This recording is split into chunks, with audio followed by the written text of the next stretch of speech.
¿qué tal? El día de hoy vamos a hablar sobre el evento ENOS, el Niño Oscilación del Sur. Pues básicamente, según las investigaciones oceanográficas y meteorológicas, ha demostrado que existen eventos climáticos de escala global, asociados a interacciones entre el océano y la atmósfera. Este es un evento climático que se da de forma natural, en el cual se desarrolla en el Océano Pacífico ecuatorial central a escala interanual, denominado por los científicos con el nombre de El Niño Oscilación del Sur, con sus siglas ENOS en español y ENSO en inglés, o también conocido como El Niño. Pues este fenómeno es considerado como una oscilación entre una fase cálida y una fase fría, los cuales afectan al Océano Pacífico intertropical y a la atmósfera. Como les mencioné, el Niño Oscilación del Sur ocurre en dos fases. Cuando se da el calentamiento normal de las aguas ecuatoriales del Océano Pacífico central y oriental, se denominan el Niño, y cuando las temperaturas superficiales del mar se enfrían más de lo normal en el Océano Pacífico ecuatorial, se denominan como la Niña. Algo que también es importante es que el término el niño y la niña se refiere a las corrientes oceánicas, mientras que cuando se dice que es oscilación del sur, se refiere a la consecuencia atmosférica de la variación termodinámica del océano, estableciéndose el término de el niño oscilación del sur. Este fenómeno causa variaciones en los patrones de lluvia, temperaturas superficiales y vientos, por lo que las aguas superficiales tienden a calentarse o enfriarse entre 1 y 3 grados Celsius, en comparación a la temperatura normal. Estos cambios alteran los movimientos de aire a gran escala en los trópicos, lo que provoca grandes efectos secundarios globales. Por esta razón, este fenómeno fue caracterizado por las grandes manifestaciones de anomalías positivas que se refieren al niño y las anomalías negativas que se refieren a la niña, de temperatura superficial del mar. Estas ocurrieron en regiones específicas de la cuenca del Pacífico tropical y costa sudamericana. Pues como les mencioné anteriormente, el fenómeno ENSO hace referencia a un componente atmosférico medido por el índice de oscilación del sur, por sus siglas SOI, donde este índice se obtiene de la diferencia de presiones entre la isla de Darwin, australiana, que tiene una presión más baja, y de la isla de Tahití, con una presión más alta. El hecho de que las presiones atmosféricas suban y bajen fue lo que ayudó a denominarlo como una oscilación. Algo que también tenemos que tener en cuenta, como se puede observar en esta gráfica, cuando tenemos valores negativos del SOI, los valores negativos quieren decir que está relacionado con los eventos del Niño, donde esto trajo algunas consecuencias, como son el calentamiento en el Océano Pacífico tropical central y del este. También la disminución de los vientos del Pacífico, la reducción de lluvias en el este y norte de Australia, y afectó también a la temperatura media global.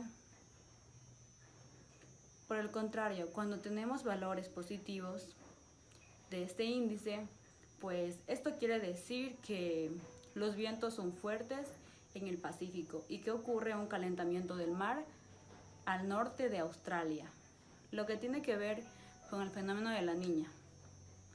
Y de igual manera tenemos unas consecuencias, pues las aguas del Océano Pacífico tropical central y del este se enfriaron. Aumentó la posibilidad de que en el este y en el norte de Australia se vean más lluviosos de lo normal. Algo que también es importante saber es que en condiciones normales o no relacionadas con el Niño, los vientos alisios soplan de este a oeste a través del Océano Pacífico.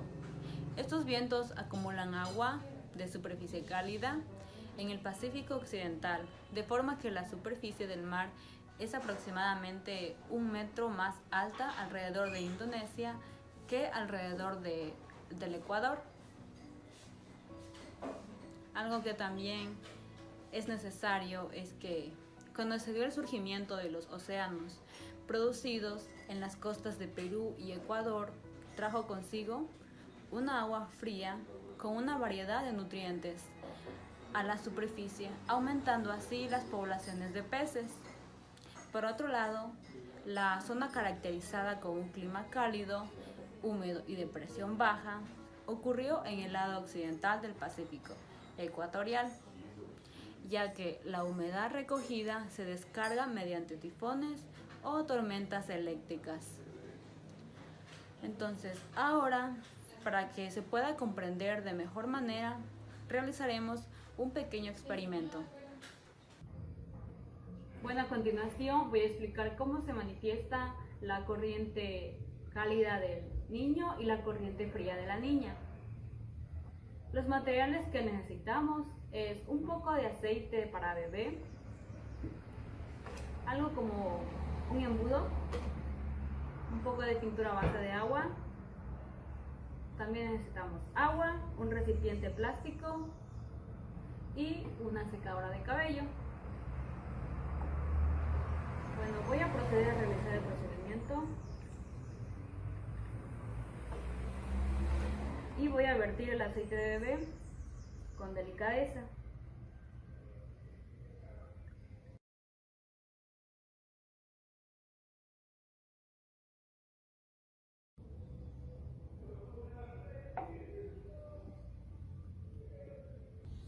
La capa de arriba representa las aguas cálidas de los océanos, mientras que la de abajo representa las aguas frías.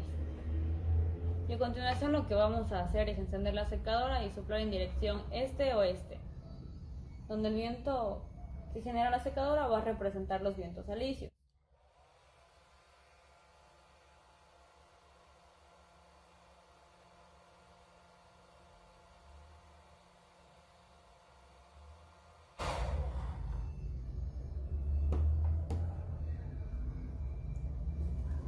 Como se pudo observar, bueno, en este caso los vientos alisios que soplan de este a oeste llevan una gran cantidad de agua y calor a la parte oeste del Océano Pacífico. Entonces, el nivel superficial del mar será aproximadamente medio metro más alto en Indonesia que frente a las costas de Perú, Ecuador, el norte y centro de Chile, provocando también el aumento de la presión atmosférica en el sudeste asiático y la disminución en América del Sur, donde también esto afecta el clima de zonas de América, Australia, África y Asia, como también tiene que ver con las inundaciones que ocurren en varios lugares. Y todo esto sucede porque el calentamiento del agua del mar hace que se forme y se desarrolle una cantidad anormal de nubosidad y por ende de precipitación. De seguro se preguntarán cómo afectó este evento a la temperatura media global. Pues según estudios, dentro de cualquier década, los años más cálidos por lo general siempre será durante el niño y los años más fríos será durante la niña, ya que el Océano Pacífico es un lugar de gran tamaño. Como por ejemplo, si una persona caminara alrededor del planeta a lo largo del Ecuador, pasaría más del 40% de su tiempo tratando de caminar sobre el agua en el Océano Pacífico. Es decir, que el hecho de que sea de gran tamaño, esto va a causar y va a dejar una gran huella en la temperatura superficial promedio global. Por lo general, estos episodios tienen un gran efecto sobre la temperatura media de superficie, provocando un aumento a diferencia del fenómeno de la niña, que provoca un enfriamiento de la temperatura superficial del mar. Por ejemplo, cuando ocurrió el episodio del Niño en el año de 1997 y 1998, que a su vez se sumó al evento de la Niña, que inició en febrero de 1997, durante casi 2 años y terminó a principios del 2001, en los que predominaron anomalías negativas de la temperatura, registrado como el segundo año más cálido. Este episodio de 1997 y 1998, considerado como El Niño, es el más estudiado hasta la fecha, debido a las grandes afectaciones al desarrollo de la vida marina, la economía, la sociedad, los recursos naturales y los grandes impactos medioambientales que provocaron grandes sequías en algunos países, mientras que en otros ocasionó grandes lluvias intensas en la cuenca del Océano Pacífico y Sudamérica. Como se puede observar en la gráfica, aquí se ve claramente el año en el que el fenómeno del Niño causó más problemas, que está de color rojo. Eventos alisios del Niño. Este fenómeno del Niño se manifiesta por el incremento de la temperatura superficial del mar DSM y una reducción de los vientos alisios en el este del Océano Pacífico, lo que hace que se generen fuertes precipitaciones y cambios notables en el clima, tanto en los países ribereños del Pacífico sudoriental como en otras partes del mundo. El término del Niño proviene de los pescadores de Perú desde la época de la colonia, para referirse a la disminución de la pesca en la época de Navidad, ya que ellos asumían que Jesús deseaba que tomaran un descanso para pasar más tiempo con su familia y reparar sus equipos. Pero a través de los años el término fue tomando otro sentido, refiriéndose a los intervalos en los que las aguas se vuelven cálidas, lo que afectaba a los pescadores y a las regiones costeras de Perú y Ecuador, debido a las fuertes lluvias que se presentaban en estos lugares. Por lo general, la duración del evento del Niño se da de 12 a 18 meses y con una frecuencia irregular a manera de intervalo de 2 a 7 años, con diferencias en su intensidad y su ubicación en el tiempo. Las fases o etapas del desarrollo del Niño son: fase inicial. Esta fase inicial corresponde al recorrido o desplazamiento de las aguas cálidas desde la zona occidental del Pacífico hacia la zona cercana de la línea internacional de cambio de fecha, dándose aquí el debilitamiento del anticiclón o del relajamiento del flujo de los vientos alisios del este. A veces el inicio del desplazamiento del Niño no siempre se desarrolla hasta terminar, más bien algunos de los procesos atmosféricos y oceánicos pueden llegar a detenerlo, debido a que no posee el impulso necesario para que el proceso avance o continúe. Fase de desarrollo. Aquí las aguas cálidas se desplazan hacia el oriente y avanzan al este de la línea de cambio de fecha, donde los vientos alisios se debilitan por completo y pueden soplar de occidente a oriente en toda la línea ecuatorial. La capa del océano donde se producen cambios rápidos de la temperatura o la frontera de separación entre las aguas profundas y las superficiales, conocido como termoclima, va hundiéndose y el nivel medio del mar se incrementa en los sectores por donde va avanzando la onda. Fase de madurez. En esta fase también los vientos soplan de oeste a este y en la zona oriental la termoclina alcanza las mayores profundidades, mientras que el nivel medio del mar registra su mayor incremento. En el caso de un evento de carácter fuerte, el nivel del mar en el Pacífico tropical es más alto en la zona oriental que en la zona occidental. Durante esta fase, el índice de oscilación del sur registra igualmente sus valores más bajos. Finalmente, fase de debilitamiento o de retorno a la normalidad. Aquí interactúan las ondas oceánicas Rossby, las cuales se desplazan de este a oeste y ayudan a redistribuir el calor. Este fenómeno del Niño es causado por las emisiones de los gases de efecto invernadero, lo cual origina el calentamiento del Océano Pacífico, dándose así intensas precipitaciones que afectan no solo la agricultura ni la ganadería, sino también en la parte ambiental y social, lo que le hace no predecible en todos sus aspectos, debido a la gran extensión de la superficie afectada y a la enorme cantidad de variables intervinientes en las interacciones entre el océano y la atmósfera. Consecuencias del fenómeno del Niño. Se presentan cambios climáticos. Existe calentamiento de la Tierra. Se da el incremento del mar, océanos, ríos, lagos, playas y zonas costeras. Se dan los fenómenos naturales. Existe pérdida de la biodiversidad y de los ecosistemas. La propagación de enfermedades o epidemias. Se dan incendios forestales y daños del medio ambiente y el deterioro de la calidad de vida. También se dan efectos sociales, económicos y ambientales negativos. Yo les voy a hablar sobre la fase fría, que es el fenómeno de la niña.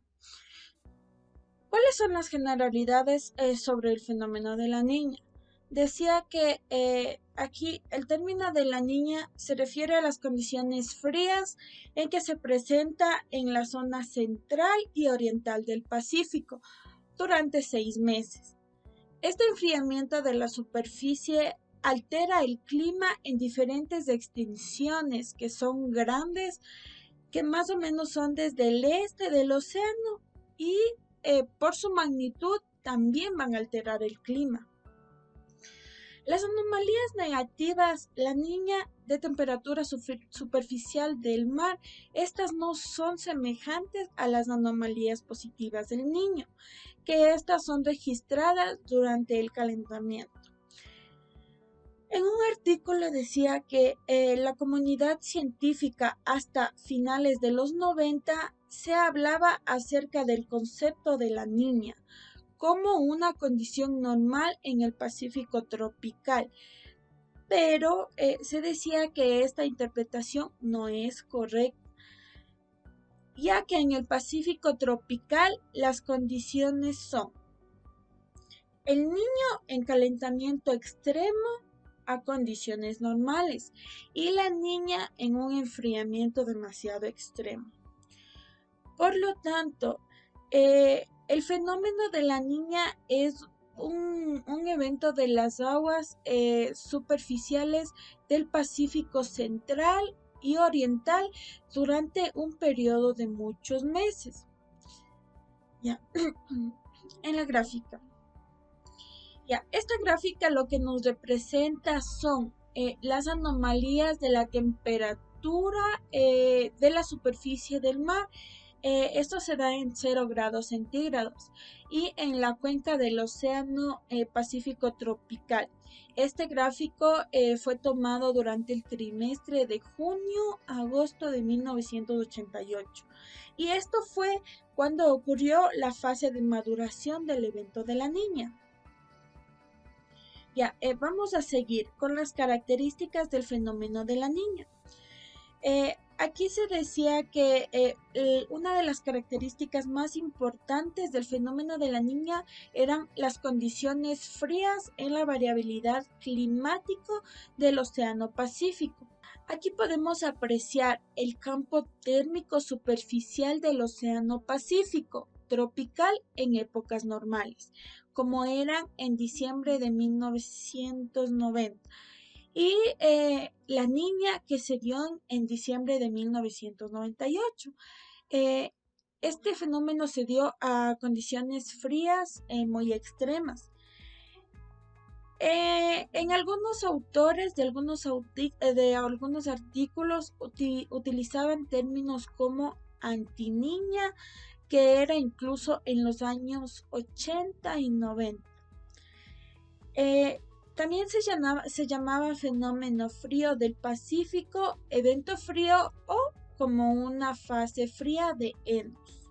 ¿Cuál es el impacto de la niña? Dice que el impacto de la niña es conocido en el sudeste asiático, en Filipinas, en Indonesia, en Australia, el centro y sur de América, bueno, en casi todas las regiones.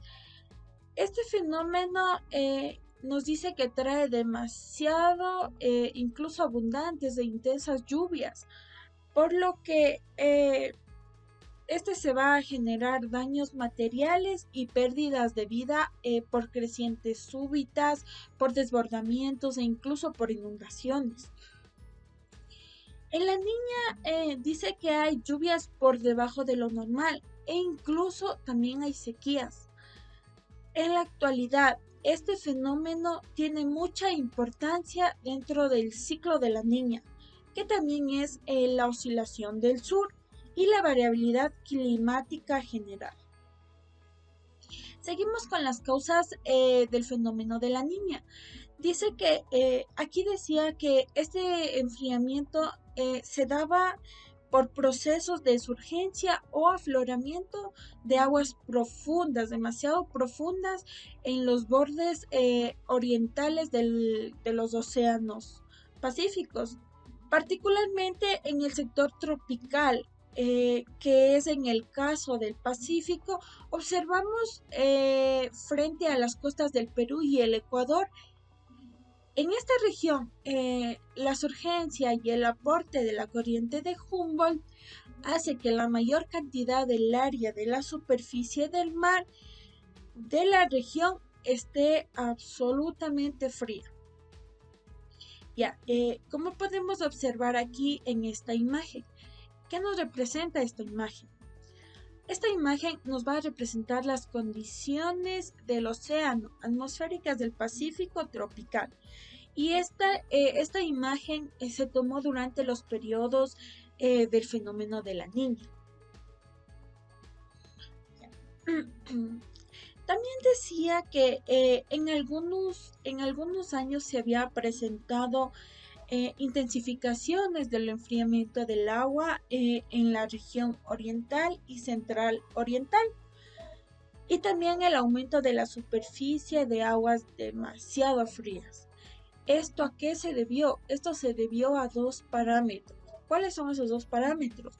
El primero dice que es la intensificación de aguas profundas frente a las riberas del Perú, y esto se da por el florecimiento o por el fortalecimiento de los vientos alisios sobre esa zona. ¿Cuál es el segundo parámetro? El segundo parámetro es la surgencia de aguas muy profundas en la región centro-occidental, que esta es en el Pacífico tropical. Y esto se dio ¿por qué? Por el encuentro de una etapa de una onda Kelvin que va hacia el oriente y la onda Rossby, que esta en cambio avanza hacia el occidente. Vamos a conocer ahorita cuáles son las etapas de desarrollo, y me parece que tenemos 4 etapas de desarrollo. Conociéndose la principal, es la fase inicial. Esta fase es relacionada con el refuerzo de los vientos alisios, y estas se van a agrupar con el refuerzo del anticiclón del Pacífico suroriental. Esto se da con el aumento de la intensidad de los alisios, y por lo tanto se va a otorgar una intensificación de la surgencia en la región del oriental del océano, me parece. Ya. Esto se daba frente a las costas del Ecuador y Perú. Era constituido como fuente de las aguas frías de la superficie, en la cual se prolongaba hacia el occidente.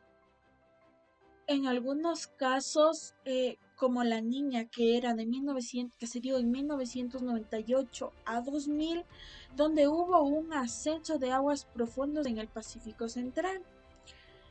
¿Cuál es otra fase? Otra fase es la fase del desarrollo. Ya, en esta fase del desarrollo decía que en esta fase las aguas frías, en cambio, estas eran desplazadas desde la costa sudamericana hasta el occidente, y también estas podían recubrir el Pacífico tropical oriental y central.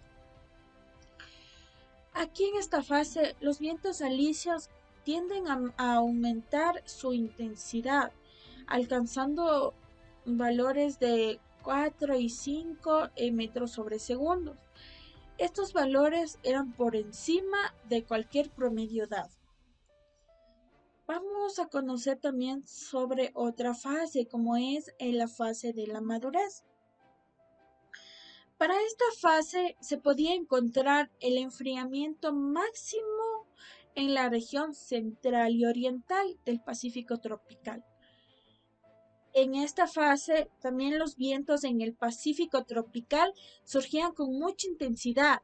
En la región oriental del termoclima podía alcanzar profundidades bajas, y por otro lado el nivel del mar también presentaba valores demasiado bajos. También decía que en esta fase el índice de oscilación del sur contiene registros muy altos y también hay otros parámetros oceánicos y atmosféricos que alcanzaban valores extremadamente altos. Por último, tenemos la fase de debilitamiento o retorno de condiciones normales. ¿Cuál era esta fase? Esta fase decía que tendía a disminuir la intensidad de los alicios y por lo tanto se reduce la magnitud de las anomalías negativas que era de la niña. Esta se da por la temperatura superficial del mar en la región oriental. Se podía también encontrar remanentes de aguas frías que podían desplazarse por las costas americanas desde el norte hasta el sur. Para este evento de la niña se ha establecido dos expresiones, como son, número 1, el enfriamiento que recubría el Pacífico Oriental y Central, a la cual pertenecía a la niña canónica, y un enfriamiento confinado en el Pacífico Central que pertenecía a la niña Modoki. ¿Cuál es la duración de los fenómenos de la niña? Aquí decía que los fenómenos fríos del Pacífico tienen una duración más o menos similar a los del fenómeno del niño, que se daba aproximadamente entre 10 a 10.3 meses, pero también en algunos casos se han registrado fenómenos que se prolongan incluso hasta 21 meses. Eso me parece que fue en los años 1954 a los años 1956. También vamos a conocer cuál fue la frecuencia de los fenómenos de la niña. Decía que aquí se presentaba, el fenómeno de la niña aquí se presentaba de 1 a 2 veces por década y el promedio de la recurrencia del evento de la niña estaba más o menos en los 5 años. No obstante, la frecuencia de los fenómenos de la niña, esta se encontraba regulada por la variabilidad climática intersecada. Así, por ejemplo, desde los finales de la década de los 70 se encontró una menor frecuencia de los parámetros fríos en el Pacífico. Por el contrario, desde los finales de los 90 y el primer decenio del siglo XXI han predominado por mucho las condiciones frías que las condiciones cálidas en el Pacífico. ¿Y cuál ha sido el fenómeno de la niña más intensa? Pues el fenómeno de la niña que fue más intenso en la historia es el que se dio a mediados del 2010 a 2011. Hasta el momento, este fenómeno fue conocido como el más violento y extremo en la región. En un artículo de la Organización Meteorológica Mundial, decían que este fenómeno fue el episodio más intenso del último siglo, ya que tuvo un fuerte acoplamiento, también así trayendo grandes pérdidas económicas. Tipos de clima globales, pero antes de nada, ¿qué es el clima? El clima se lo puede definir como el conjunto de estados de tiempo atmosférico que se originan en una determinada zona. Lo que ocasiona a esta es la interacción que existe entre la radiación solar, la latitud, la órbita terrestre, la composición atmosférica, las corrientes oceánicas, el efecto albedo y las actividades antropogénicas. Se tiende a confundir el clima con el tiempo atmosférico, por lo que es necesario recalcar que el clima es un conjunto de propiedades que define las condiciones meteorológicas de una zona en un tiempo prolongado, mientras que el tiempo estudia las características atmosféricas que se da en una región en un tiempo determinado. A este se lo puede observar mediante una ventana. ¿Qué tiempo hace? ¿Hace frío? ¿Hace calor? está nublado, hace viento. Vladimir Köppen es un climatólogo y botánico alemán que a principios del siglo XX clasificó el clima, siendo este el primero. Él combinaba precipitaciones y temperaturas teniendo en cuenta valores fijos anuales y mensuales en su clasificación climática natural mundial, al igual basándose en la vegetación de una determinada zona, siendo así que a cada clima le asignó una letra mayúscula, A, B, C, D y E, que corresponden a iniciales de letras de palabras alemanas, siendo originalmente 5 los grandes tipos climatológicos que planteó Köppen: A, clima tropical; B, clima seco; C, clima templado húmedo; D, clima templado frío; y E, clima polar. Teniendo en cuenta la distribución estacional de las precipitaciones, existe una división de los grupos anteriores en subgrupos más específicos que representados por letras minúsculas, las cuales indican si en la región climática existe una estación seca en el verano, estación seca en el invierno o existe una ausencia de estación seca. Las letras S y D mayúsculas son subdivisiones de la clase B. Las letras T y F son subdivisiones de la clase E. Entre las letras minúsculas tenemos F, S, W y M. F que significa clima lluvioso todo el año con ausencia de periodo seco. S, clima con estación seca en verano. W, clima con estación seca en el invierno. M, que significa clima con estación de tipo monzónico. S, mayúscula, estepa. W, mayúscula, desierto. T, mayúscula, tundra. Y F, hielo permanente.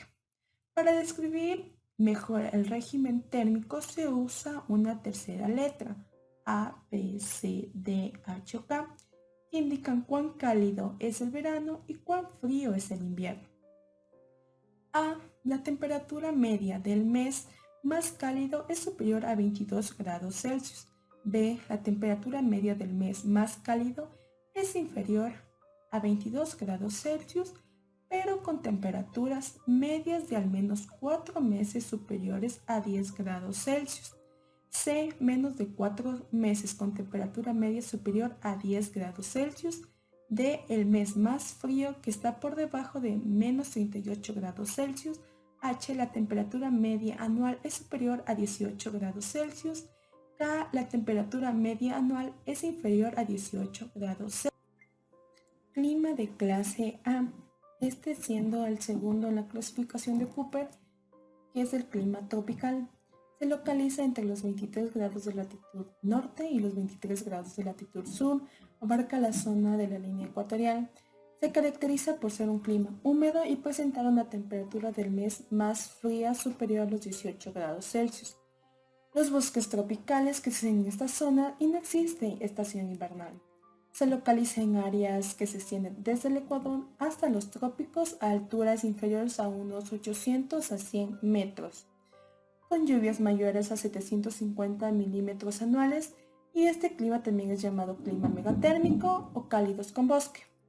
Dentro de este grupo encontramos tres subgrupos, el AF, AW y AM, recordando que F minúscula representaba un clima lluvioso durante el año con ausencia de periodo seco, W minúscula, que significaba clima con estación seco en invierno, M, que era clima con precipitación de tipo monzónico.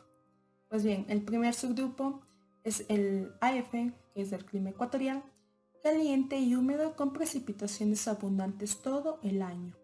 Se da en las zonas de las calmas ecuatoriales entre 10 grados sur y 10 grados norte.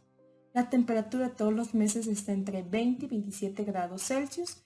La amplitud térmica anual es inferior a los 5 grados Celsius. La humedad relativa es muy alta y la precipitación supera los 2.000 milímetros anuales, con un máximo en los equinoccios y un mínimo en los solsticios. El segundo subgrupo es el AW, siendo el clima tropical. Caliente subhúmedo con lluvias en verano. Se da entre la zona ecuatorial y en los desiertos cálidos. Entre 10 latitud norte, 10 grados latitud norte y 25 grados latitud sur. Estación invernal seca que aumenta a medida que nos alejamos del Ecuador.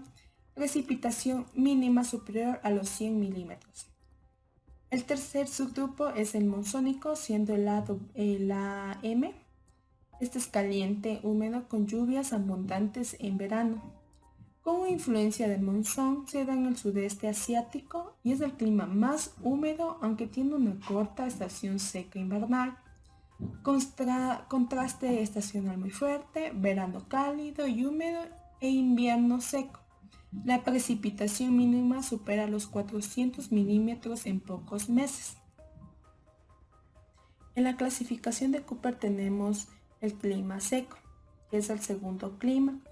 El principal factor que controla la vegetación es la sequedad. Son climas en los que la evaporación excede a la precipitación. En las fórmulas de Köppen, para separar los climas secos B de los húmedos, se consideran tanto la temperatura media anual como el régimen de lluvias. Dentro de este clima tenemos dos grandes subdivisiones, el BS y BW, recordando que S mayúscula representaba las estepas y W a los desiertos.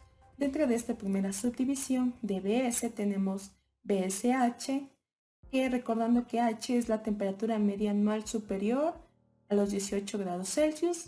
También tenemos BSK, que recordando que K significaba la temperatura media anual que es inferior a 18 grados Celsius en la clasificación de régimen de lluvias. Bueno, el BSH, que son las estepas cálidas, sus precipitaciones son escasas e irregulares, entre 250 y 500 milímetros anuales, en forma de chaparrones. Las temperaturas son elevadas durante todo el año y tiene gran amplitud térmica diaria.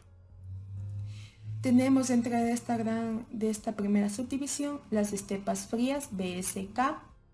En latitudes medias del interior de los continentes más grandes, sus precipitaciones son muy escasas e irregulares, en forma de chaparrones igualmente.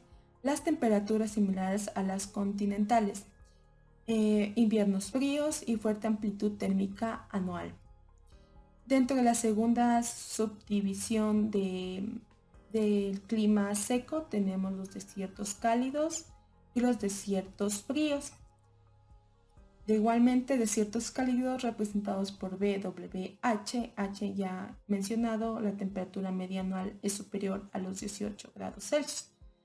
Bueno, bajo influencia de los anticiclones subtropicales que les protegen de los vientos húmedos, con temperaturas anuales sobre los 18 grados Celsius. Desiertos sobre áreas interiores entre los 15 grados y los 35 grados de latitud. Aridez extrema. Precipitaciones escasas e irregulares inferiores a los 250 milímetros anuales. Sequedad extrema del aire. Humedad relativa muy baja, excepto en Europa. Se presentan en todos los continentes. Dentro de esta segunda subdivisión tenemos también los desiertos fríos BWK. Igual que ya mencionando, la temperatura media anual es inferior a 18 grados Celsius. Bueno, aquí inviernos fríos y oscilación térmica anual muy elevada, ligados a factores geográficos, continentalidad, abrigo orográfico, altitud. Son degradaciones del clima continental, mediterráneo o de vertientes a sotavento. Dentro de la clasificación de Köppen tenemos el tercer clima, que es el de clase C, que es el clima templado lluvioso. Son climas donde la temperatura media del mes frío está comprendida entre 18 grados Celsius y menos 3 grados Celsius. Y la temperatura media del mes más cálido es superior a 10 grados Celsius. La temperatura del mes más frío de menos 3 grados Celsius coincide con el límite de las zonas cubiertas de nieve por un mes o más. En este grupo hay 3 regímenes pluviométricos diferentes que dan origen a los 3 tipos principales de clima que son CF, CW y CS. Recordando que F es el clima lluvioso todo el año con ausencia de periodo seco. CW, recordando que W es un clima con estación seco en invierno. CS, recordando que S es un clima con estación seco en verano. Bien, el primer tipo principal es el clima oceánico, siendo el CF, que se extiende entre los 35 y 60 grados de latitud, en la zona de influencia de los sistemas ciclónicos. Carecen de estación seca propiamente dicha, aunque tienen un mínimo estival. Las estaciones están marcadas por las temperaturas hacia el interior de los continentes y hacia el norte y sur se modifica sensiblemente. El segundo tipo dentro de este clima es el clima chino, CW. Este clima subtropical de las fachadas orientales de los continentes en la zona templada, clima de transición entre el tropical lluvioso y el templado continental. La influencia continental se manifiesta en las olas del frío hibernales. Su verano es cálido y húmedo de tipo tropical. El invierno suave y lluvioso de tipo mediterráneo.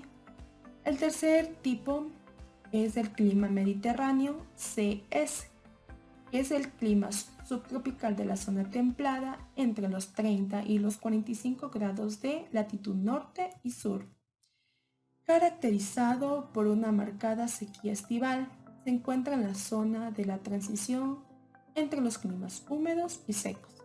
La sequía estival está motivada por la permanencia del anticiclón subtropical y tiene una precipitación mínima de 30 milímetros.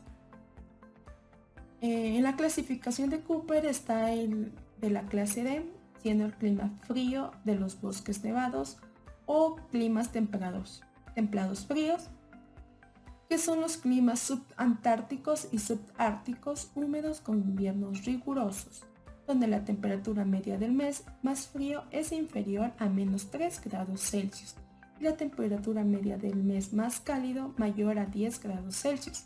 Estos límites de temperatura coinciden aproximadamente con los de los bosques hacia los polos. Los lugares en este clima se caracterizan por estar cubiertos de nieve uno o más meses.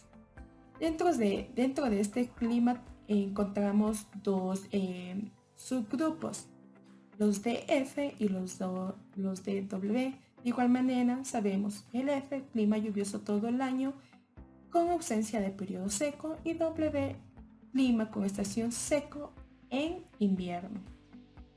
El primer subgrupo es el continental húmedo, que es el DF.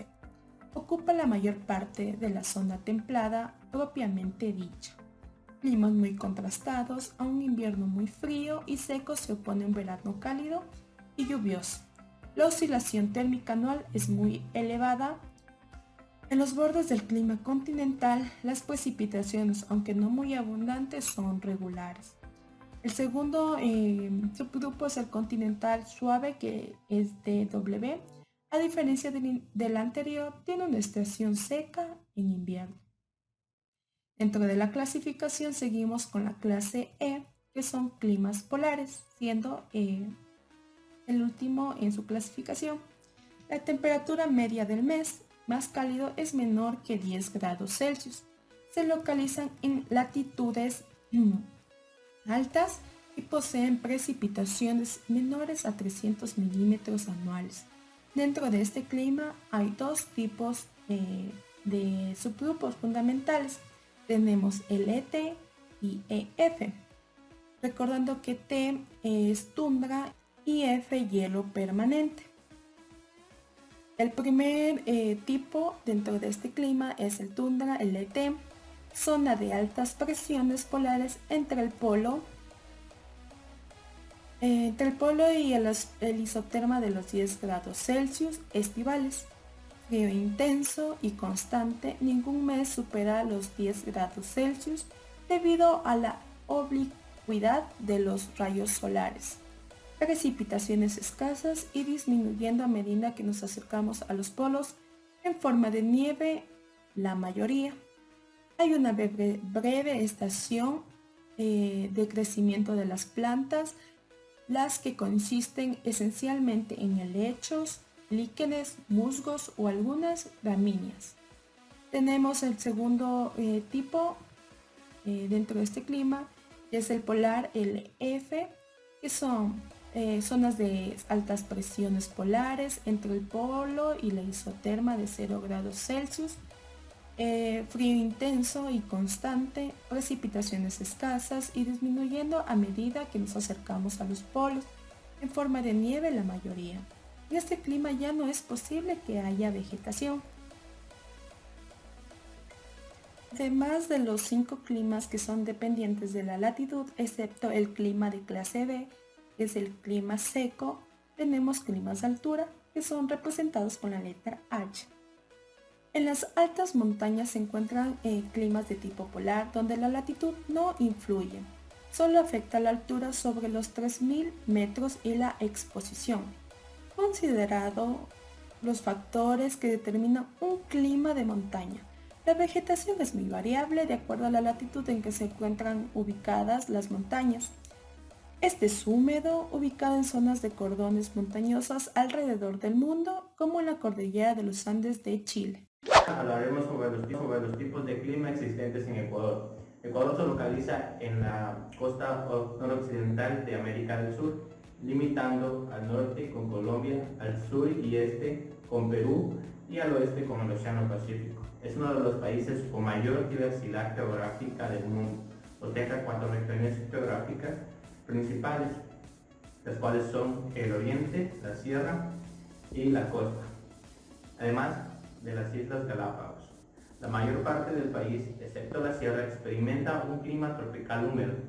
En cambio, el oriente está influenciado durante todo el año por una masa de aire tropical marítimo inestable, mientras que la costa está sujeta a mayores variaciones asociadas con movimientos estacionales de la zona de convergencia intertropical, que es una franja de bajas presiones ubicadas en la zona ecuatorial, en la cual confluyen los vientos alisios del sureste y noreste. Debido a las altas temperaturas, las masas de aire son forzadas a ascender, originando abundante nubosidad y fuertes precipitaciones, algunas acompañadas de descargas eléctricas.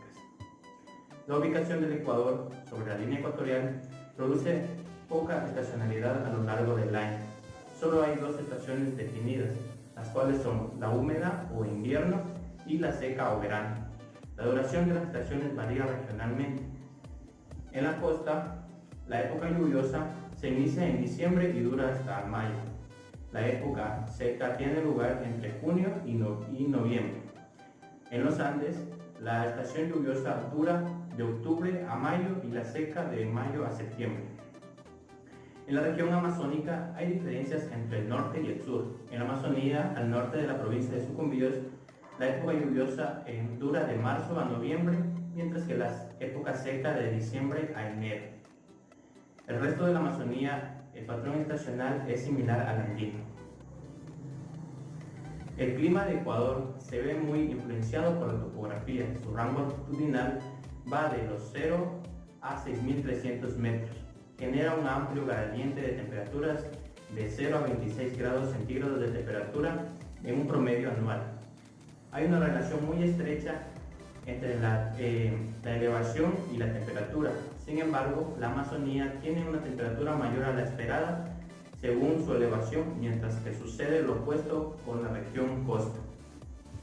La altitud también tiene influencia en la cantidad de lluvia debido al aire frío que tiene poca capacidad de retener la humedad. Por lo tanto, las zonas altas tienen baja precipitación, mientras que las zonas de elevación presentan amplia variación de la cantidad de lluvia que reciben durante todo el año.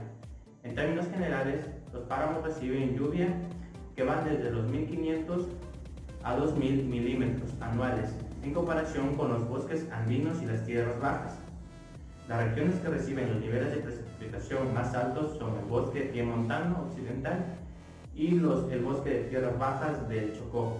Las corrientes marítimas son otra influencia sobre el clima del Ecuador. La corriente fría de Humboldt se origina en el océano glaciar antártico y recorre las costas de Sudamérica pasando por Ecuador para luego desviarse frente a las costas de Manabí, al día así hacia las Galápagos.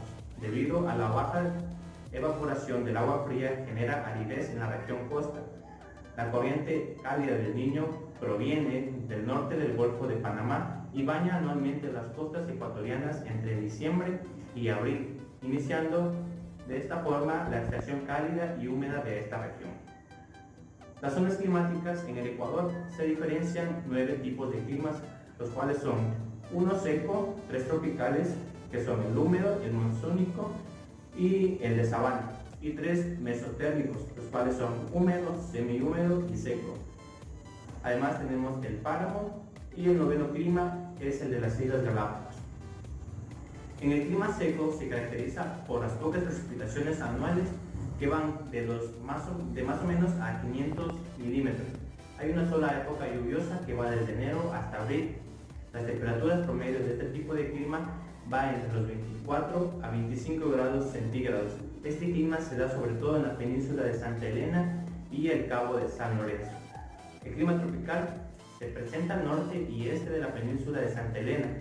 Abarcaría la zona más occidental de la provincia de Guayas, exceptuando la península de Santa Elena, Manabí y Esmeraldas.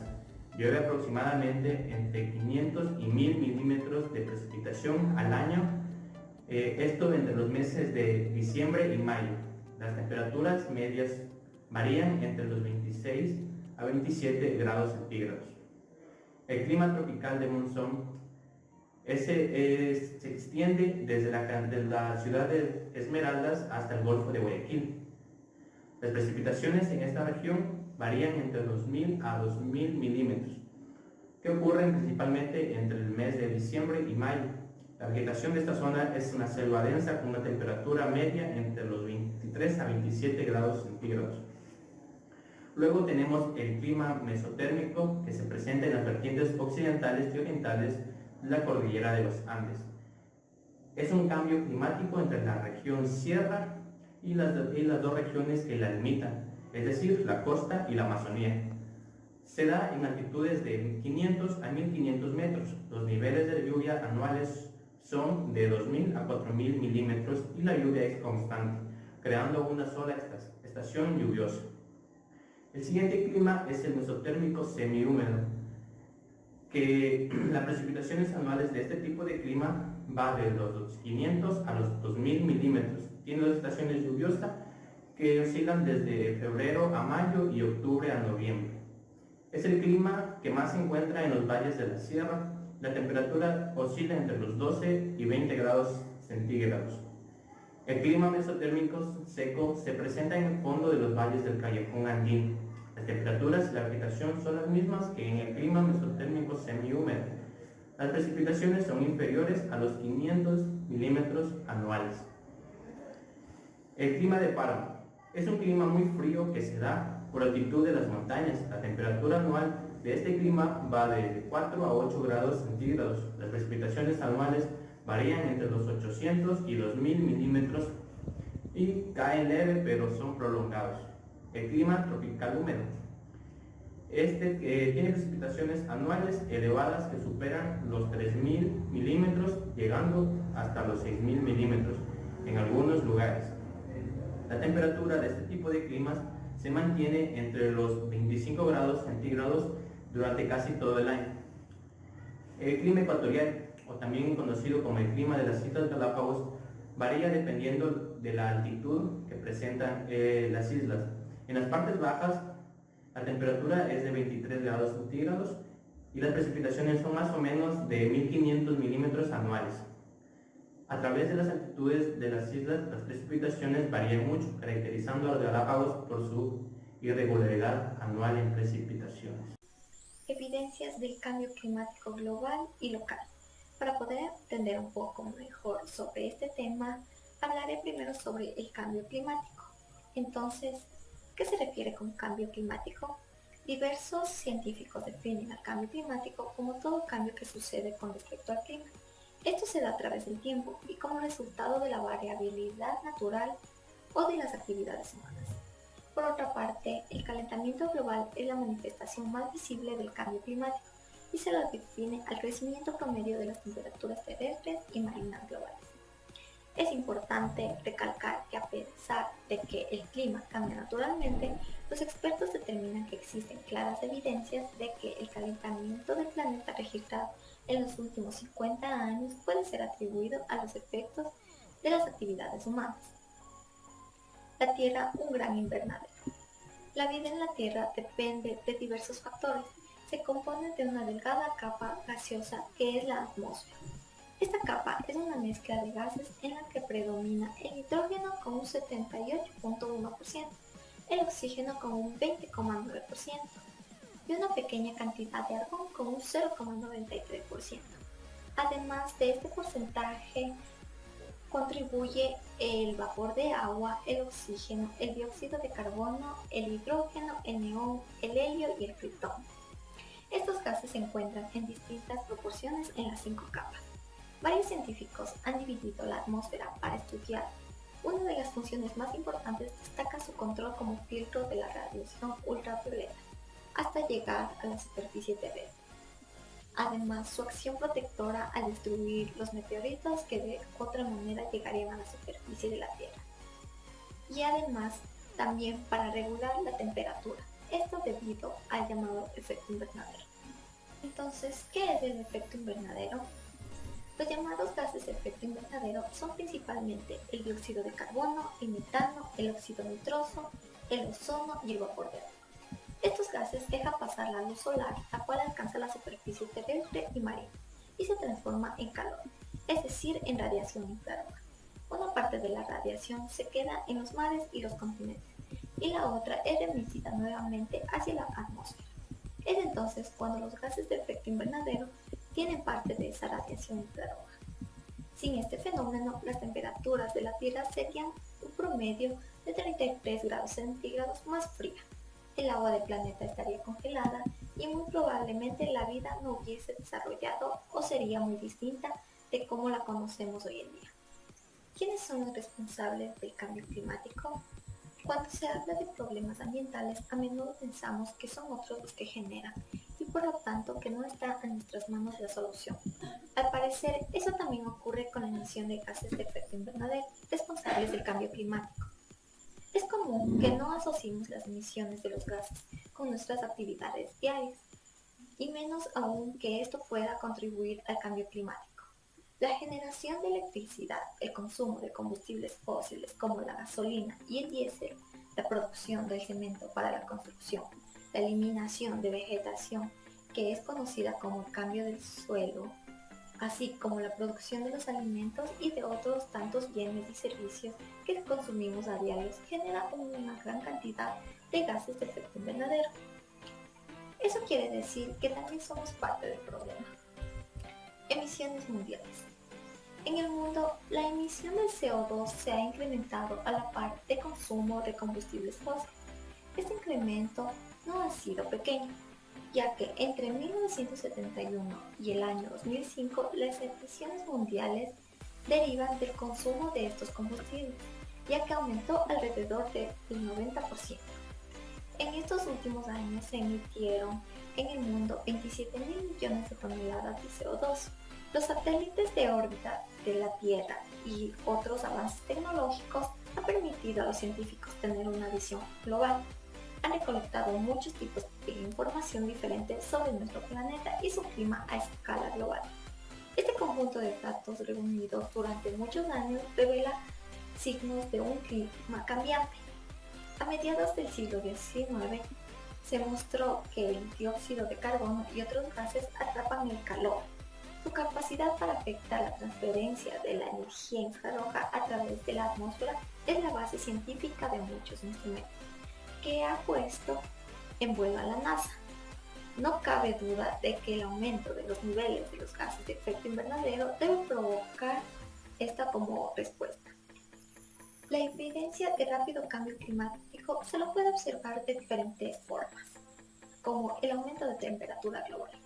La temperatura promedio de la superficie del planeta ha aumentado aproximadamente 2,05 grados Fahrenheit desde finales del siglo XIX, un cambio impulsado en gran medida por el aumento del dióxido de carbono y otras emisiones a la atmósfera producido por los seres humanos. La mayor parte del calentamiento se produjo en los últimos 40 años y los 6 años más cálidos que se han registrado nunca han ocurrido todos tras el año 2014. Otro tenemos los océanos que se calientan. Los océanos han absorbido gran parte de este aumento de calor. Los 100 metros alrededor de 328 pies más superficiales del océano muestran un calentamiento de más de 0,6 grados Fahrenheit.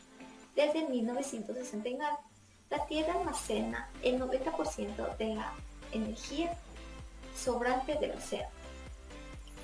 Otra de las evidencias que se pueden notar son las capas de hielo que se encogen. Las capas de hielo de Groenlandia y la Antártida han disminuido sus masas. Datos del experimento sobre el clima y recuperación de la gravedad de la NASA muestran que Groenlandia perdió un promedio de 279 mil millones de toneladas de hielo por año entre 1993 y 2019, mientras que la Antártida perdió aproximadamente 148 mil millones de toneladas de hielo por año durante el mismo periodo. El retroceso glacial.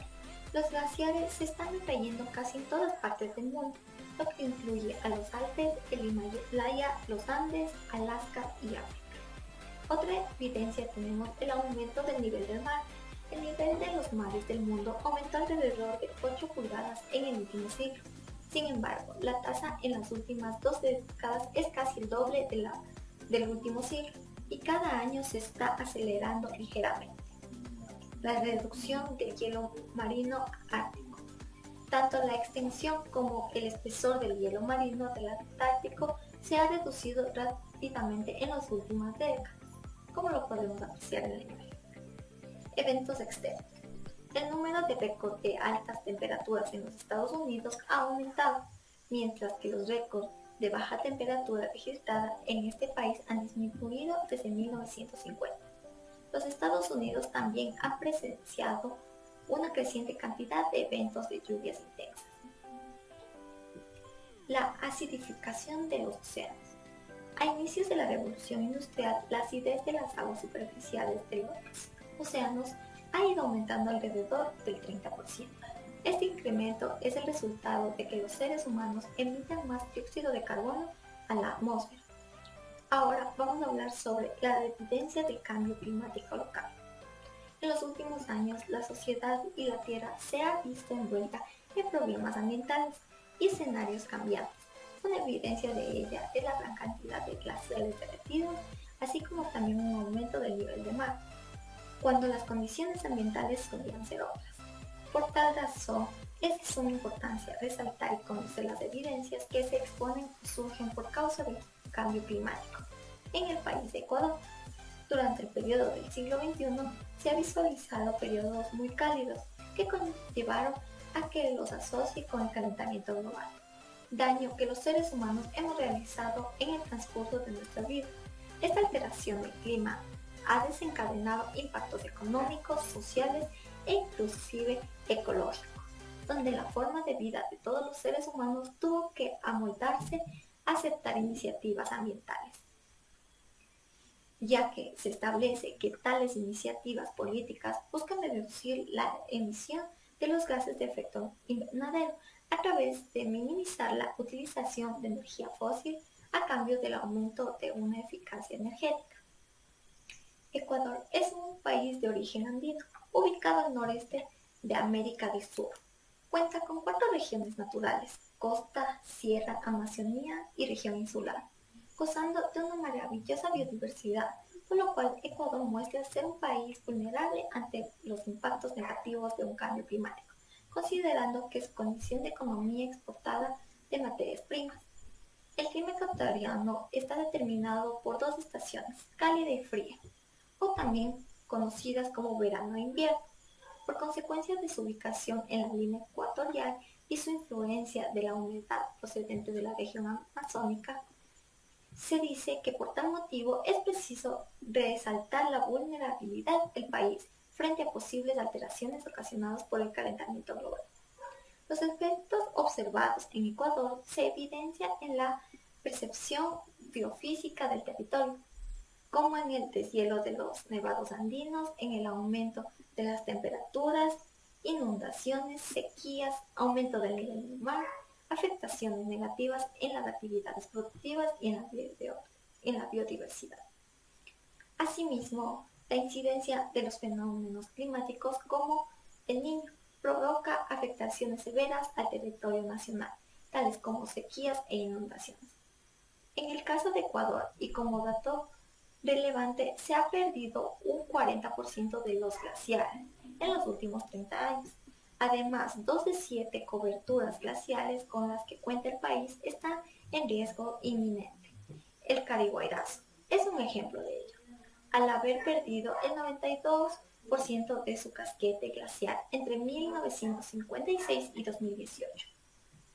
Como respuesta ante esta problemática, y a pesar de que el aporte del Ecuador a las emisiones globales de gases de efecto invernadero es menos del 1%, el país se ha comprometido a generar políticas, programas y proyectos que contribuyen con el compromiso internacional de limitar el alza de la temperatura en hasta 1,5 grados centígrados.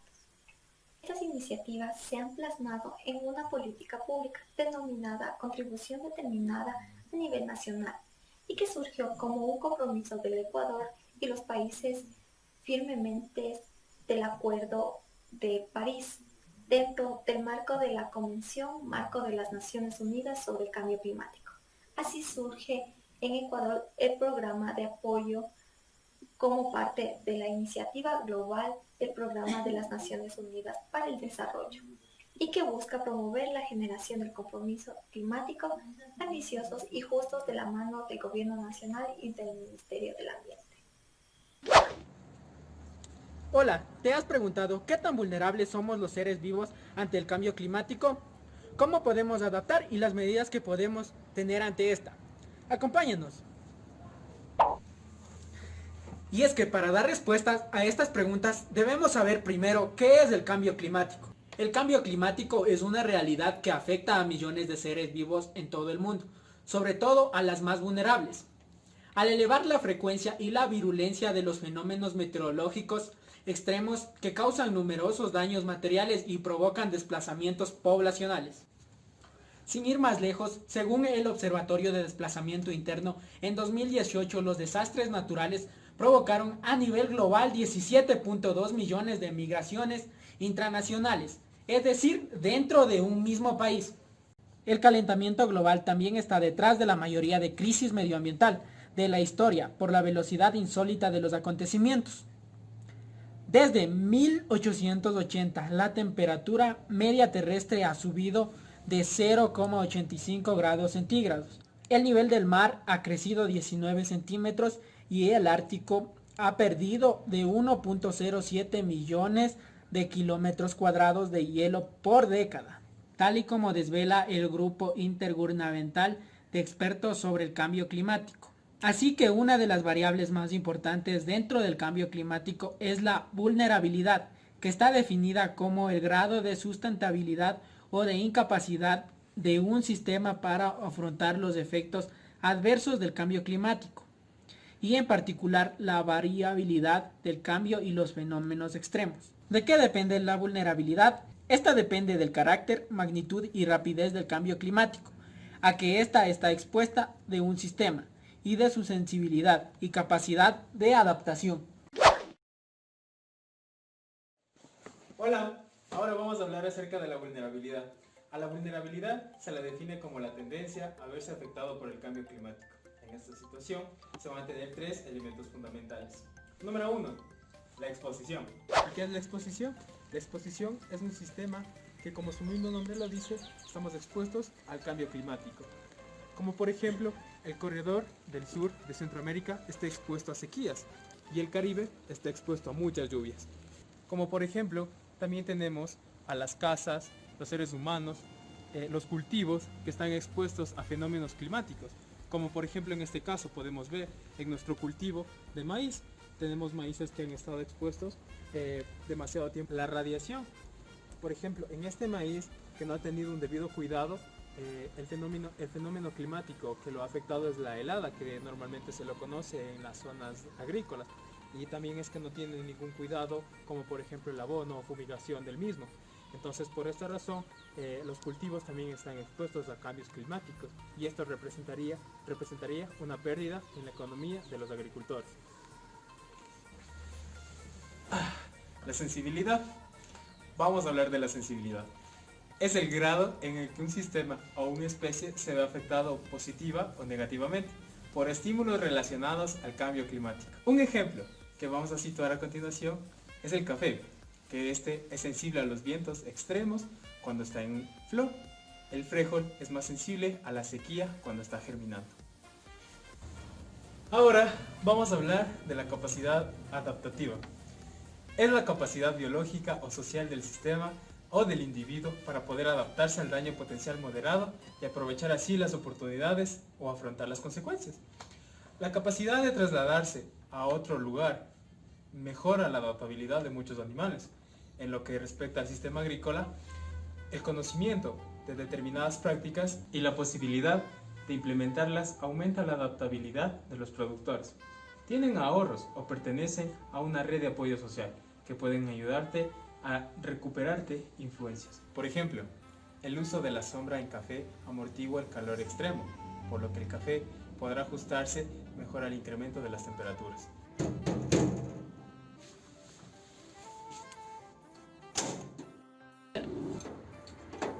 Hola, entonces, ¿puedo preguntar por qué es importante reducir la vulnerabilidad ante el cambio climático? Verás, te voy a explicar por qué es importante. Porque el cambio climático genera diversos impactos sobre las personas, el sistema productivo, los ecosistemas naturales, puestos que las dinámicas de las poblaciones humanas de flora y de fauna están directamente vinculadas con el clima. Por eso debemos reducir la vulnerabilidad de las poblaciones al cambio climático. También es importante reducir la sensibilidad. Aunque la sensibilidad no se puede cambiar fácilmente porque es una característica del sistema, sin embargo, mantener la salud de los seres humanos y el ecosistema reducirá la sensibilidad a los impactos. Por ejemplo, la mejora genética puede reducir la sensibilidad del cultivo del frijol al extremo de calor, sequía o exceso de humedad.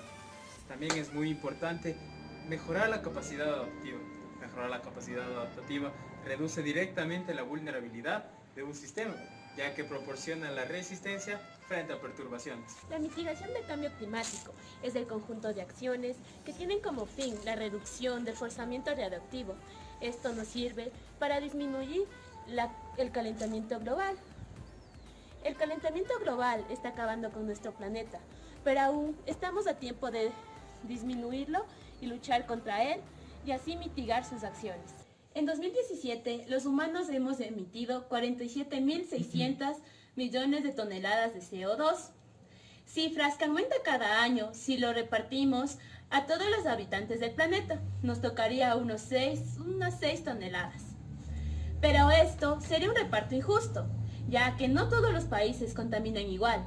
Países como Estados Unidos, Rusia, contaminan el triple o el cuádruple de la media mundial. En cambio, países como Senegal y Afganistán no llegan ni a la cuarta parte.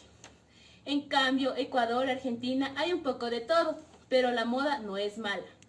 La solución es muy completa y se requiere que la gente de poder quiera estar de corazón en este barco. Pero bueno, no vamos a hablar de lo que pueden hacer gobiernos, legisladores o empresarios. Vamos a lo que podemos hacer nosotros como consumidores. Si te dijera que acciones como reciclar, usar menos papel, menos plástico, comprar objetos más duraderos, reducir los envoltorios, reducir la comida que desperdiciamos día a día. Seguro vas a pensar que con esto ya está solucionado el problema, pero no es así.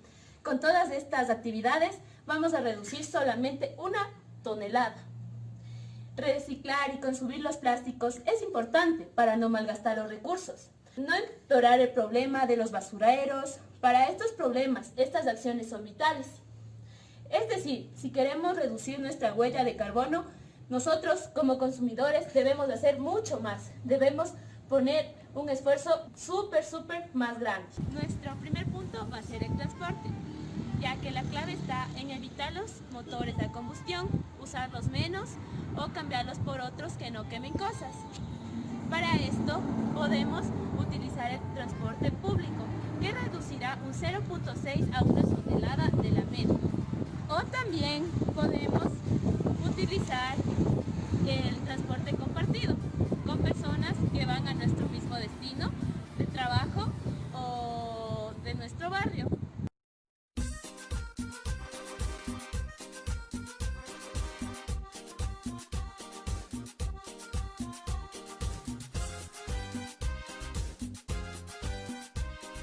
Oye, ¿sabes que tu vehículo está contaminando mucho el medio ambiente, ya que es un motor de combustión? Ya, y Cuando pienses cambiarte de vehículo porque este ya está viejito, oye, y existe más contaminación, por favor, piensa en comprarte un vehículo híbrido, ya que reducirías unas 3.1 toneladas de contaminación, o un eléctrico, con el cual reducirías 5.4 toneladas de la media mundial.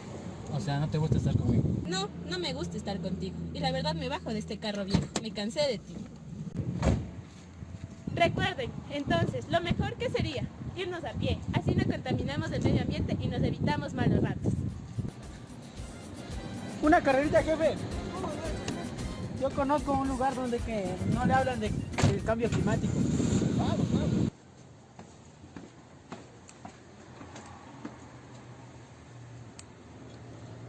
Otra cosa muy importante es en nuestros hogares, ya que nosotros, para poder vivir más cómodos en ellos, utilizamos energía. En los hogares europeos, más de la mitad va a calentarlas. Es evidente que no podemos pedirles a las personas que pasen frío, pero tenemos que lograr para que, por un lado, no se gaste energía y por otro, no se utilicen energías que produzcan CO2. Un tercio de los hogares europeos utilizan gas fósiles para calentar el agua y luego esta agua calienta los hogares, lo que no ayuda para nada a la huella y tampoco es totalmente eficiente. En cambio, se puede utilizar las bombas de calor, lo que podría superar una disminución a las 0.8 toneladas de la media mundial. Seguramente has escuchado términos como el calentamiento global, cambio climático o el efecto invernadero. Pero después de conocer esos conceptos, ¿sabes cómo podemos mitigar e incluso adaptarnos a estos impactos que amenazan nuestra vida cotidiana en la Tierra e incluso el futuro de nuestra supervivencia?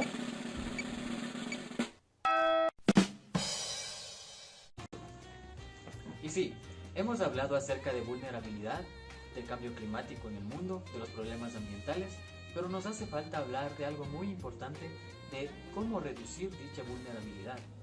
Así que en este momento yo te voy a compartir acerca de este tema. Básicamente la adaptación es algo muy importante que conlleva la vulnerabilidad. Así es, yo te voy a hablar acerca de la adaptación. Como que te comentaba hace un momento, este tema va de la mano con la vulnerabilidad, que trata acerca de cómo nosotros, cómo los sistemas humanos y los recursos humanos, que sean plantas, animales, se adaptan ante el cambio climático y cómo a través de ella se genera una dicha vulnerabilidad. Muchos dicen que el cambio climático no existe, incluso hay teorías que niegan esta posibilidad, pero por supuesto se sabe que a través de la historia ha habido cambios naturales, climáticos muy graves, que desde el inicio han afectado y han borrado de la faz de la Tierra a millones y millones de especies, acabando completamente con la biodiversidad del planeta. Es decir, que no todos los cambios climáticos siempre van a ser buenos para nosotros ni para nuestra civilización. La electricidad se genera a través de la quema de combustibles fósiles como el gas, el petróleo, que generan millones de toneladas de dióxido de carbono. El manejo inadecuado de los desechos no solo contamina el planeta, sino que al descomponerse generan gases tóxicos que también aumentan la cantidad de gases de efecto invernadero. Los recursos naturales y los productos llegan a miles de millones de personas cada día y conforme crece la población mundial, mayor son la cantidad de recursos explotados y más desechos son generados y a la vez producen más gases de efecto invernadero, convirtiéndolo en un peligroso círculo vicioso. Pero, Entonces, ¿cómo podemos adaptarnos al cambio climático? Tomando en cuenta que no podemos predecir el alcance exacto ni la forma del cambio climático, pues se sabe que las proyecciones climáticas nunca podrán predecir el futuro con total certeza, en parte porque la forma en la que cambie el clima dependerá de nuestras decisiones en los años venideros. ¿Realmente necesitamos tener la certeza para decidirnos? Pues no. Normalmente decidimos basándonos en la experiencia de los hechos y el grado de comprensión que tenemos sin saber exactamente lo que nos depara el futuro, y aunque no sabemos todo sobre el cambio climático, sabemos lo suficiente para actuar. ¿Qué deberíamos hacer exactamente de manera diferente entonces? Básicamente tenemos que considerar los impactos actuales y futuros del cambio climático. Las proyecciones climáticas no se traducen en estrategias concretas, pero pueden servir como guías de planificación. Deberíamos considerar cómo afectaría el cambio climático a los planes de desarrollo, políticas y proyectos, y cuando empeoran el cambio climático. Una posible consecuencia del cambio climático es el cambio de los patrones de precipitación. Y pues esto, como sabemos, puede desembocar en sequías, lluvias y muchos fenómenos más. Entonces debemos preguntarnos cómo cambiar el plan del uso del suelo para que dicho plan siga reaccionando flexiblemente a los retos futuros y medidas que adapten el clima. Pueden ayudar a minimizar los efectos de la economía local y del sustento de las personas y de las grandes ciudades costeras del mundo. Se sabe que estas a la vez están amenazadas por consecuencias del aumento del nivel del mar y de los acontecimientos climáticos extremos. ¿Qué debería considerar un urbanista para hacer que esta ciudad pueda adaptarse al cambio climático? ¿Cuáles son las mejoras de adaptación? Criterios claros como costos, urgencia e impacto político y social pueden ayudar a priorizar opciones de adaptación como medidas preventivas contra inundaciones, mejoramiento de sistemas de drenaje, restablecimiento de humedales y manejo costero. Necesitamos aumentar nuestra comprensión al cambio climático, crear conciencia sobre la necesidad de que la sociedad se adapte. Estos primeros pasos son los más importantes.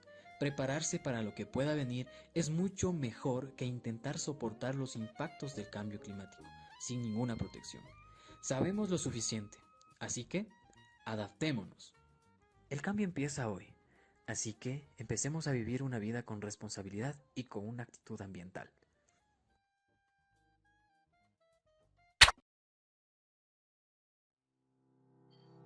Modelos matemáticos que ayudan a entender y predecir el cambio climático. Veamos un poco de antecedentes. Desde la antigüedad, hemos planteado hipótesis con el objetivo de explicar la dinámica atmosférica, debido a la importancia que tiene para la continuidad de la vida en nuestro planeta. Esto se evidencia gracias a los experimentos de Benjamin Franklin, las obras meteorológicas de Aristóteles, Descartes, Lavoisier y los estudios de Edward Lorenz. En estas evidencias se puede ver que la observación constante y el registro de datos meteorológicos fueron el punto de partida para poder tener un conocimiento sobre el comportamiento de la atmósfera, como el que se tiene hoy en día. Es aquí donde ciencias como la climatología, la meteorología intervinieron y adaptaron un enfoque sistémico para poder abordar sus distintos objetos de estudio, los cuales van desde el clima, el tiempo del planeta Tierra, hasta poder conocer el microclima de un invernadero.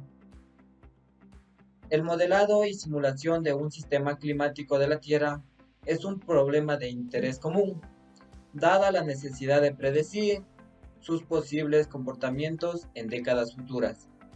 Según la TGS, Teoría General de Sistemas, define al sistema climático como el conjunto formado por la atmósfera, la hidrosfera, la criosfera, la superficie terrestre y la biosfera. Estos componentes interactúan entre sí mediante procesos físicos, químicos, biológicos y geológicos. Los modelos matemáticos climáticos se desenvolvían desde las predicciones meteorológicas, pero estos modelos son más complejos y necesitan una gran variedad de fórmulas. Por ello, se desarrollan en computadoras, con tiempos de trabajo más largos y con un mayor espaciado cuadricular. Gracias a la existencia de un modelo continuo, el cual se basa en la formulación de leyes físicas que rigen el comportamiento de las variables climáticas, se puede tener modelos climáticos más precisos, por los cuales se usan ecuaciones como de Navier-Stokes, ecuaciones de la energía térmica y ecuaciones de difusión de componentes químicos. Entonces, ¿qué es un modelo climático? El modelo climático son herramientas que se usan para la representación de varias condiciones climáticas, como la temperatura, la presión, la humedad, precipitación y velocidades y direcciones de los vientos.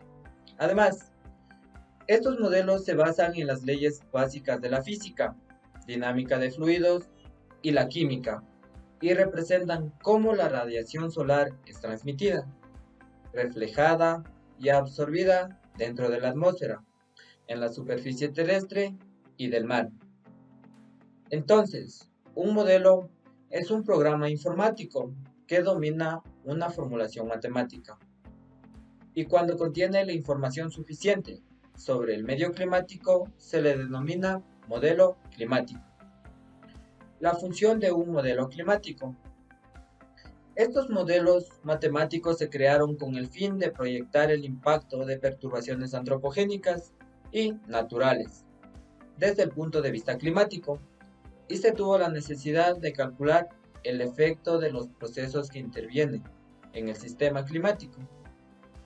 Los modelos climáticos se los pueden clasificar de tipo jerárquico, según su complejidad, por ejemplo, la cantidad de dimensiones espaciales que tenga el modelo, es decir, su resolución espacial, según el nivel de las parametrizaciones empíricas, según se vaya representando explícitamente los procesos físicos o según los costos de ejecución del modelo. Los principios básicos para un modelo climático. Los modelos para predecir los cambios climáticos consideran a la Tierra como una esfera en rotación, rodeada por una capa de agua que hace referencia al océano y otra capa de gases que hace referencia a la atmósfera. Estos fluidos están bajo la influencia del campo gravitacional de la Tierra y sus movimientos que se describen mediante las ecuaciones de los estados de los gases y las ecuaciones hidrostáticas. Estas definiciones incentivaron a la formulación de varios modelos matemáticos para representar y simular la dinámica del clima terrestre, teniendo en consideración un sistema en el cual las relaciones existentes y sus partes se basan en el intercambio del momento, de la masa y de la energía.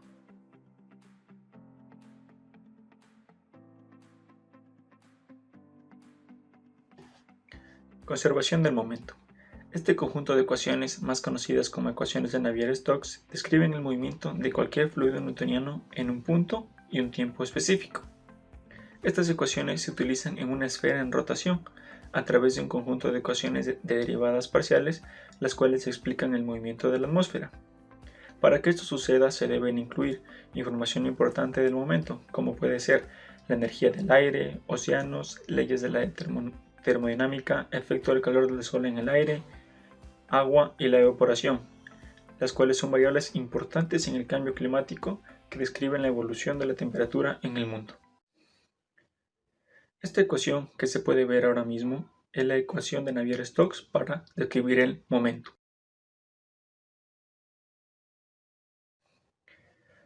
Conservación de la energía.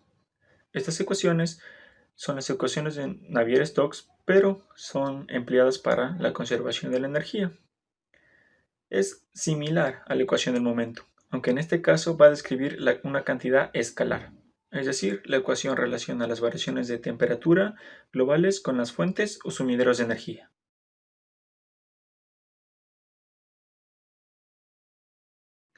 Conservación de la masa. Esta ecuación es la que representa la conservación de la masa. Es la ecuación de continuidad en representación de la conservación de la masa. Sus componentes, la velocidad, temperatura, variables geopotenciales, suelen expresarse como su valor promedio más una perturbación que se puede tener, siguiendo el método de descomposición de Reynolds. Estos principios base antes mencionados utilizan esquemas de parametrización de los procesos físicos para predecir el clima en escalas menores por debajo de decenas de kilómetros.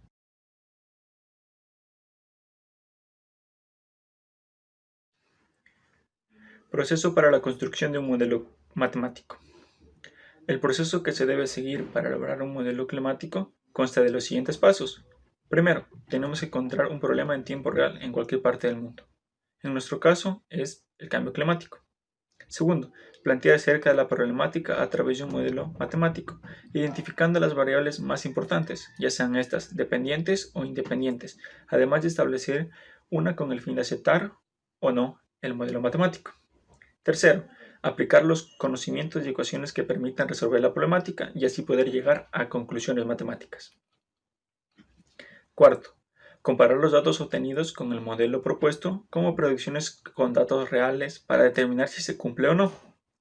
Si los datos obtenidos son diferentes, se reinicia el proceso para establecer otro modelo que sí cumpla o se pueda acercar a los valores reales.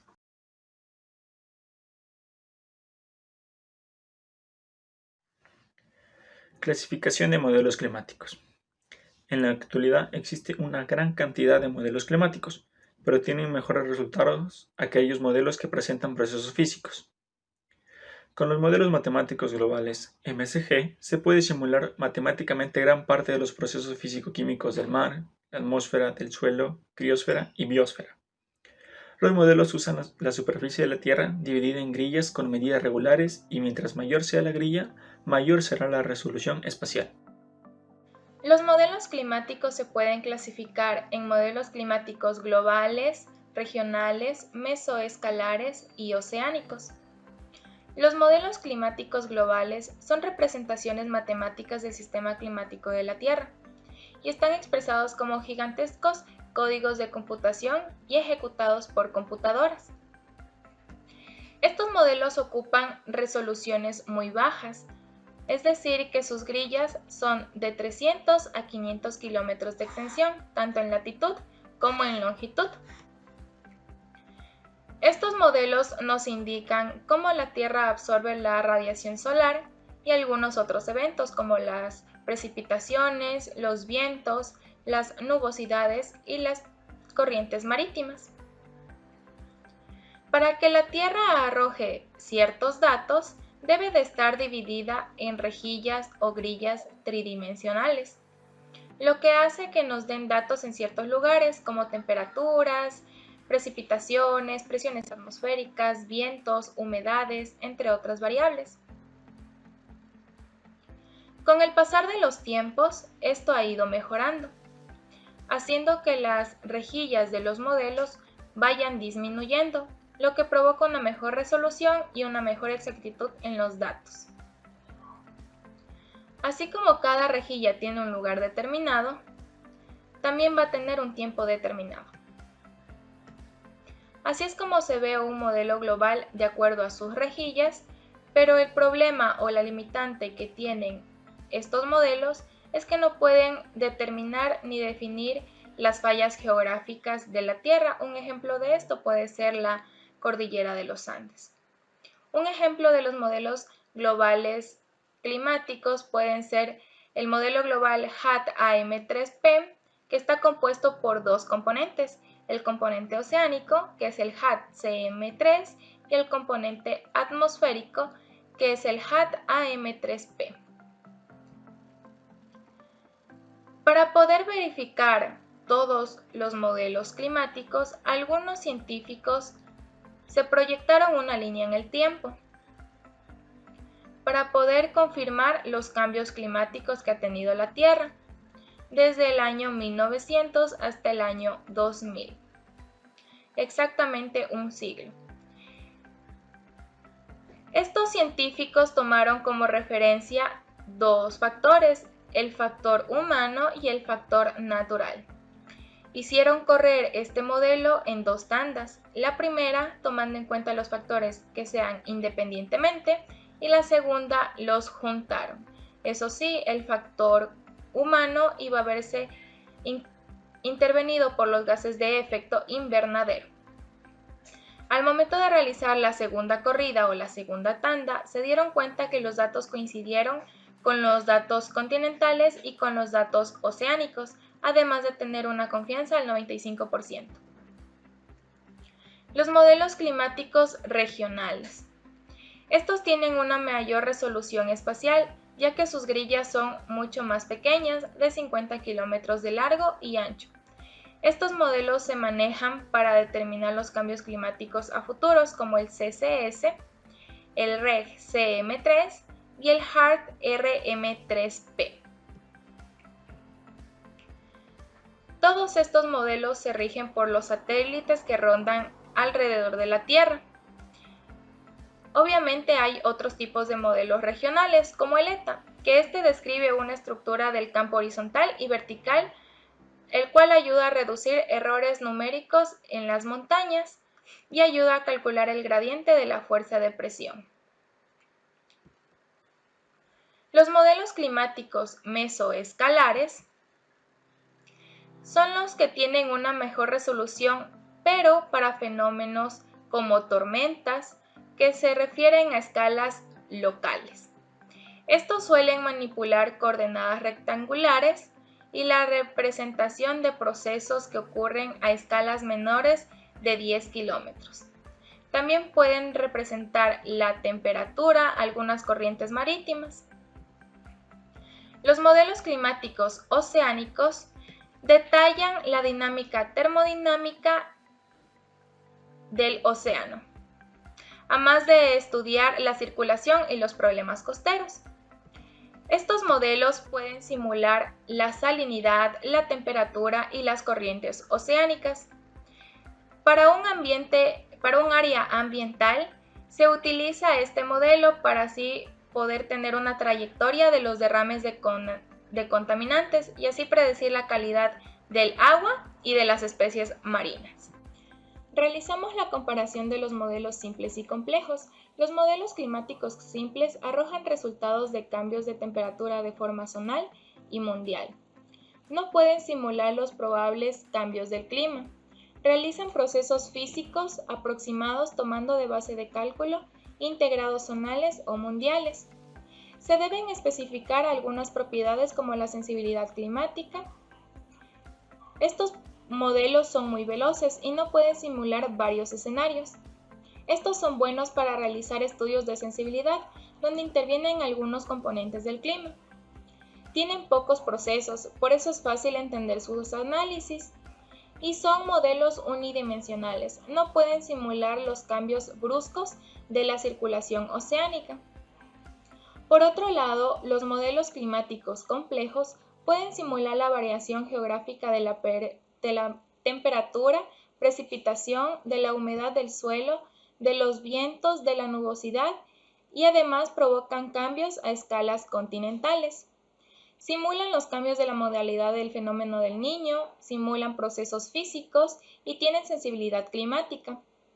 Estudian procesos físicos e indican el proceso que debe incluir el modelo simple para poder parametrizarlo. Los costos son muy elevados para algunos programas y simulan los cambios de circulación oceánica. El modelo climático que nosotros tomamos como ejemplo es el Bergian Climate Model, que en sus siglas BCM son modelos de atmósfera totalmente acopladas al océano y al hielo, que proporciona simulaciones computarizadas de la última generación, tanto del clima pasado, presente y futuro de la Tierra.